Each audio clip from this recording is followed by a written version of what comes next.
Hey there. Subscribe to my channel. And also press this bell icon. وآخرون اعترفوا بذنوبهم خلطوا عملا صالحا وآخر سيئا عسى الله أن يتوب عليهم إن الله غفور رحيم. Ada pula orang-orang lain yang mengakui dosa-dosa mereka.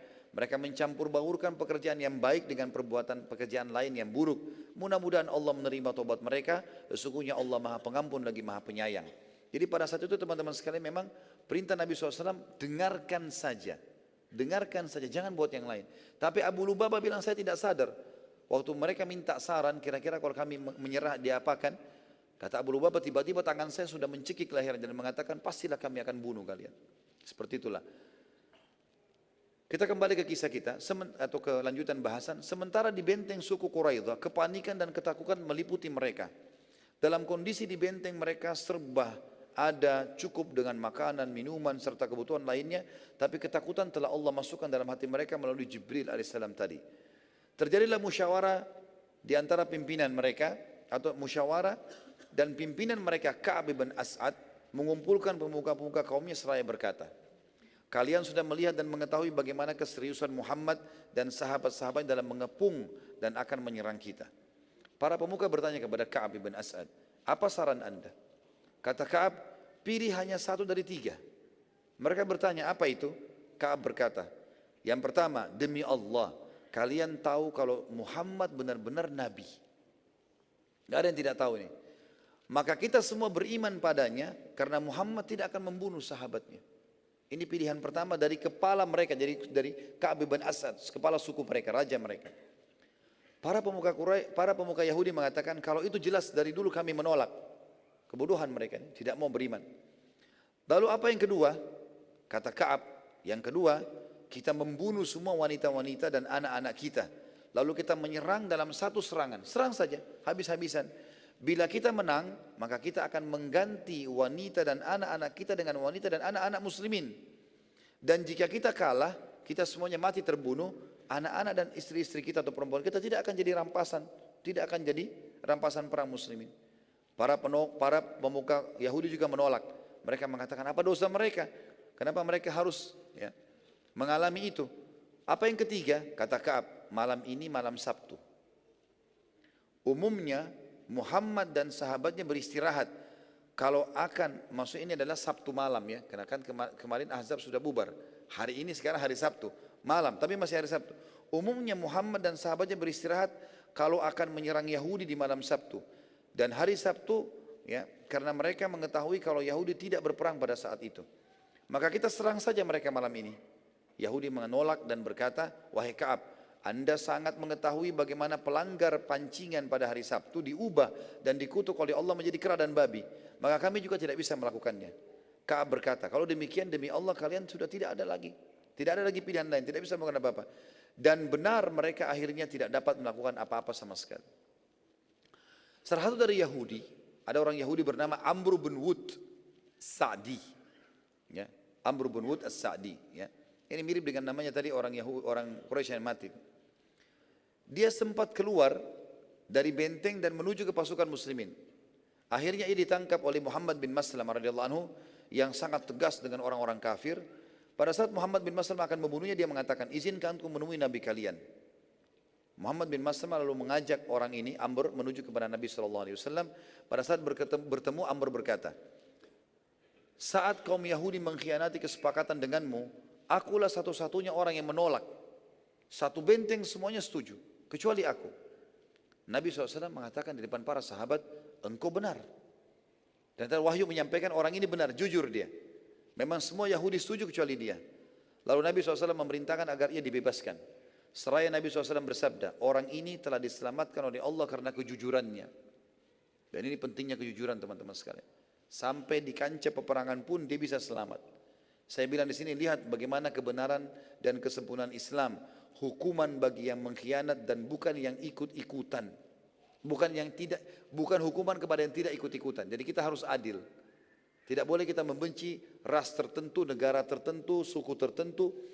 Hanya karena satu orang berbuat salah. Orang itu yang salah. Kalau mereka tidak mau serahkan orang yang salah, kita serang semuanya. Tapi tidak boleh kita hukum semuanya mati. Gitu. Ini harus diketahui. Tapi kecuali kalau semua sepakat, semuanya mengkhianat itu lain ceritanya. Pengepungan Nabi SAW di suku Quraidah teman-teman berjalan 19 hari. Cukup lama ini. Maka sebagian kesatria muslim, di antaranya Zubair bin Awam radhiyallahu anhu sepakat untuk menyerang. Dan siap mati syahid dengan cara membuka pintu gerbang benteng Quraidah. Saat mereka mulai bertakbir dan menyerang, karena sudah sepakat nih, kurang lebih Zubair bin Awam membawa 200-300 orang dari sahabat, kita serang saja. Apa yang terjadi? Terjadi. Lemparin apa saja ke dalam benteng musuh, cari jalan, manjat, takbir, pokoknya kita menyerang. Dobrak, mereka dulu dobrak pintu gerbang dengan potongan pohon besar, gitu kan. Waktu mereka mendengarkan takbir para sahabat, kaum Yahudi tiba-tiba ketakutan dan akhirnya mereka mengiklankan dari atas benteng kalau kami menyerah. Maka dengan cara inilah orang-orang Yahudi dikalahkan oleh kaum muslimin dengan hikmah Allah SWT. Mereka tidak melawan. Akhirnya semua kaum Yahudi menyerahkan diri juga harta dan benteng mereka. Dan semua kaum laki-laki mereka yang pada saat itu ahli perang. Bukan orang tua, bukan anak-anak. Semuanya ditawan dan jumlah mereka itu 700 orang. Suku Aus, sekutu suku Quraidah, suku Aus dari muslimin. Saat itu mendatangi Nabi SAW dan berkata, wahai Rasulullah, berbuat baiklah pada sekutu kami. Kalau kita masih ingat kisah tentang suku Nadir, sempat dibela oleh Abdullah bin Abi Salul. Suku Nadir dulu, yang waktu diusir dari Madinah, yang mereka mau lempar batu di atas kepala Nabi, sempat kan Nabi mau hukuman mati mereka ya. Tapi sempat datang Abdullah bin Abi Salul, pimpinan orang munafik dari suku Khazraj. Suku Khazraj. Kan Ansar ada 2 suku, Khazraj dan Aus. Si Abdullah bin Abi Salul, kepala munafik ini dari suku Khazraj. Dan dia berkata, ya Rasulullah, berbuat baiklah pada sekutu kami. Karena suku Nadir, sekutunya suku Khazraj.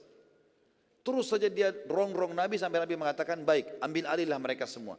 Sampai akhirnya terbebaskan suku Nadir dari hukuman mati pada saat itu. Kebetulan suku Quraidah partner sekutu dengan suku Aus. Tangkap ini ya? Gak ada suara, senyap ini. Jangan sampai karena sudah 3 jam materi terus kemudian hilang ingatannya. Jadi sekarang tadinya suku Nadir selamat karena sekutunya suku Khazraj menolongnya. Dikepalai oleh Abdullah bin Abi Salul orang munafik. Sekarang suku Quraidah mau dihukum mati oleh Nabi SAW. Tapi ada sekutunya dari Ansar, gitu kan? Itu adalah suku Aus. Suku Aus datang mengatakan, ya Rasulullah, berbuat baik pada sekutu kami. Sebagaimana dulu anda izinkan suku Khazraj berbuat baik pada pada Nadir. Nabi SAW sempat bingung waktu itu. Al-Mati kata di sini mengambil keputusan, lalu mencoba menawarkan pada suku Aus, kira-kira apa keputusannya? Maka pada saat orang saling bertanya satu sama yang lain, maka Nabi SAW bertanya, siapa kira-kira di antara Aus yang siap mengambil keputusan? Maka suku Aus mengatakan yang terbaik adalah pimpinan kami. Dan pimpinannya adalah Sa'ad ibn Mu'adz radhiyallahu anhu. Coba kita rentet kembali Sa'ad ibn Mu'adz ke belakang teman-teman sekalian.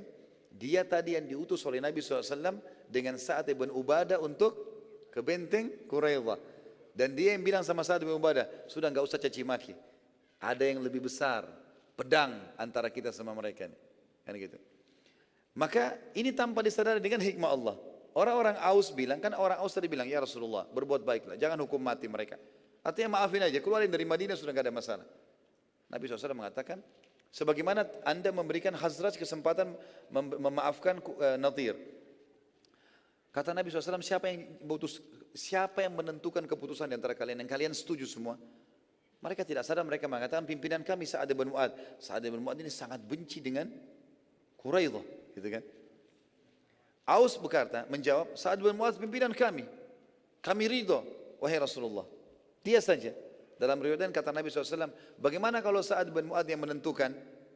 Mereka mengatakan, kami ridho ya Rasulullah. Itu pimpinan kami, sudah tepat. Ya. Pada saat berita itu terdengar oleh orang-orang Yahudi Quraidah, maka mereka serentak berkata, kami ridho bila Sa'ad bin Mu'adz, karena dia adalah sekutu kami. Jadi ini juga orang-orang Yahudi lupa ini. Kalau mereka tadi sempat caci maki Sa'ad bin Mu'adz. Ya. Sa'ad bin Mu'adz teman-teman, Yang tadi kita bahasakan juga masih ingat, dia kena anak panah di dadanya. Lagi sakit diobati di dalam Masjid Nabawi. Jadi lagi parah sekali. Waktu beliau lagi sakit terkena panah, beliau Hey there. Subscribe to my channel. And also press this bell icon.